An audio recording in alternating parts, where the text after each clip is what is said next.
സുലൈമാനെ നമ്മളിപ്പൊ വരട്ടാ. ആ വാ വാ വാ വാ.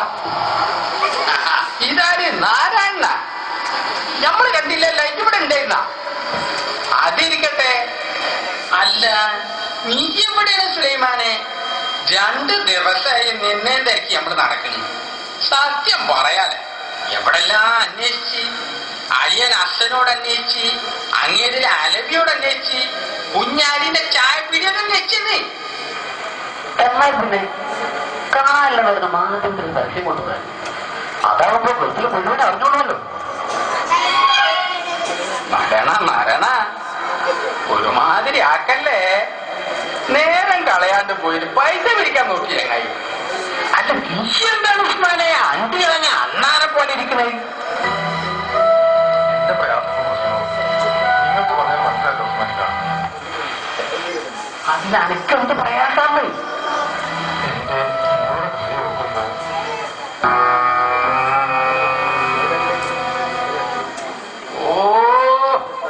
അതാണ് അപ്പൊ എത്ര വലിയ പ്രശ്നം.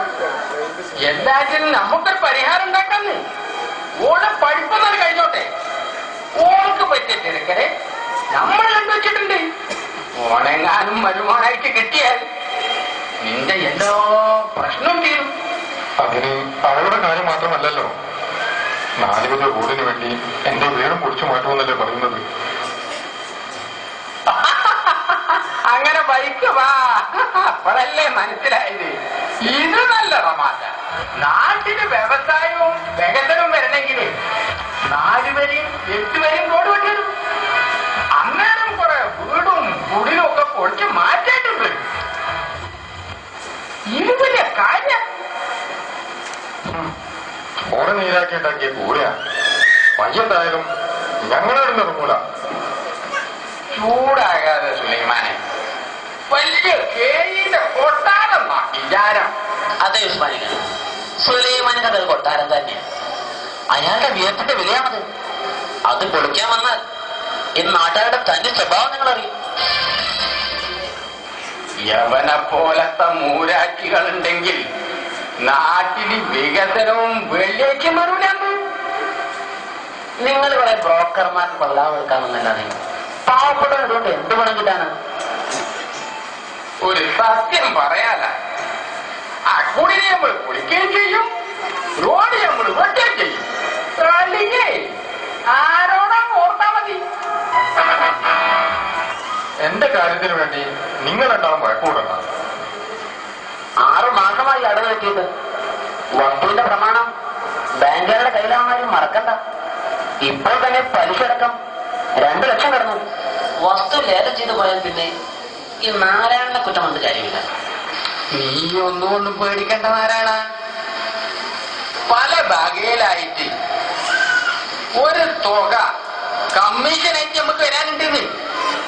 ആരാന്റെ കയ്യിലെ പണവും കാത്തിരുന്നാൽ നിങ്ങൾ മാത്രമല്ല, കുടുംബവും വീഡിയോ കോളേജിൽ കഴിയേണ്ടി വരുന്ന കാര്യം ഓർത്താ മതി. വിനാശമായി ഉടച്ചു വന്ന തിന്മകൾ, മാറ്റുവിൻ വിഷം തുരത്തി വാണിടുന്ന ശക്തികൾ. മാറ്റുവിൻ വിനാശമായി ഉടച്ചു വന്ന തിന്മകൾ, മാറ്റുവിൻ വിഷം തുരത്തി വാണിടുന്ന ശക്തികൾ. നമ്മളൊന്ന് ചേർന്ന ചെയ്യ ശക്തിയായ നീവിരന്ന് നന്മകൾ തന്നന്തകരെ തോട്ടു മാറ്റുവിൻ. നമ്മളൊന്ന് ചേർന്ന ചെയ്യ ശക്തിയായ നീവിരന്ന് നന്മകൾ തന്നന്തകരെ തോട്ടു മാറ്റുവിൻ. മാറ്റുവിൻ വിനാശമായി മുടച്ചു വന്ന തിന്മകൾ, മാറ്റുവിൻ വിഷം തുരത്തി വാണിടുന്ന ശക്തികൾ. ഓ, നാട്ടില് വിപ്ലവം ഉണ്ടാക്കാൻ നടക്കുന്ന പുതിയ പാർട്ടിയാണ് പോലും. വിരലിൽ ഉണ്ടാകുന്ന ആളുകളെയും കൊണ്ട് ഇവരെന്ത് വിപ്ലവം ഉണ്ടാക്കാനാണ്? അത് നന്നെന്തിനാ നാലായി ബദറിൽ മുഹമ്മദിനെയും കൂട്ടരും ജയിച്ചത് അവരോടല്ലോ. ഓ, വലിയൊരു ഇസ്ലാമിക ചരിത്രകാരൻ ഒന്നും മിണ്ടാണ്ടിരിക്കുന്നുണ്ടോ? ഇവിടെ സുലൈമാനെ, എനിക്ക് എത്ര ലക്ഷം വേണമെങ്കിലും ഈ നാരായണം ബാങ്കിൽ നിന്ന് ശരിയാക്കി തരൂലേ? കൃത്യമായിട്ട് മാസത്തിൽ നമ്മളെ പോലെ അടച്ചു തീർത്താ പോരെ? ഏതായാലും പലിശക്ക് കടം കൊടുക്കാൻ ഞാനില്ല. സത്യവിശ്വാസികളെ, നിങ്ങൾ പലിശവകയും ബാക്കി കിട്ടാനുള്ളത് വിട്ടുകളയുകയും ചെയ്യേണ്ടതാണ്. നിങ്ങൾ യഥാർത്ഥ വിശ്വാസികളാണെങ്കിൽ നിങ്ങൾ അങ്ങനെ ചെയ്യുന്നില്ലെങ്കിൽ അല്ലാഹുവിന്റെയും റസൂലിന്റെയും പക്ഷത്തു നിന്ന് നിങ്ങൾക്കെതിരെയുള്ള സമര പ്രഖ്യാപനത്തെ അറിഞ്ഞുകൊള്ളുക. പട്ടിണി കിടന്നാലും ആ പണം എനിക്ക് വേണ്ട. ആഹാ, എന്നാ നിന്റെ പൊന്നാരമോട് പൊരനിറഞ്ഞ് നിൽക്കുകയല്ലാതെ പുറത്ത് പോകൂലട്ട. നാട് ഓടുമ്പോ നടുവ ഓടണം നല്ലടോ പ്രമാണം. സത്യം പറയാല, എനിക്കെങ്ങനെ ഒരു വലിയ വീടും ഒരു മുഖ്യ കാറുണ്ടാകും. ബാങ്കിനോട് നീ അത് കണ്ടിട്ടല്ലേ യൂസുഫാജിയുടെ മോൻ നമ്മളെ മോളെ കെട്ടാൻ വന്നത്. കൂലിപ്പണി എടുത്തിട്ടാണ് ഞാൻ ആ വീട് പണിതത്. മോളുടെ പഠന ചെലവ് നടത്തുന്നത് സക്കാത്ത് കമ്മിറ്റിയാണ്. സുഖവും സൗകര്യവും കുറച്ച് കുറഞ്ഞു പോയാലും ബാങ്കുകാരെയും ബ്രീഡുകാരെയും വീട്ടിൽ നടക്കണ്ടല്ലോ. അവനവന്റെ വരുമാനത്തിനനുസരിച്ച് ജീവിക്കാൻ ആരെയും പേടിക്കാതെ കഴിയും. ആഹാ, അപ്പൊ നീയും എന്റെ ഭാഗത്താണല്ലേ. നിനക്കൊരു ഇരയെ കിട്ടിക്കോട്ടെ എന്ന് വിചാരിച്ചിട്ടാ ഞാൻ ഈ വയപ്പൊക്കെ പറഞ്ഞു. അല്ലെങ്കിലും നീയൊക്കെ എങ്ങനെ തന്നെയാ. ലോണ് വേണോ എന്നും ചോദിക്ക പിന്നാലെ കൂടും. എന്നാ ലോൺ എടുത്താലോ? അടക്കണില്ലേ എന്നും പറഞ്ഞ് മനുഷ്യനെ മാറ്റി നടക്കാൻ സമ്മതിക്കോളൂ. ഞാൻ എന്റെ ജോലി ചെയ്യുന്നതിന് മാത്രം.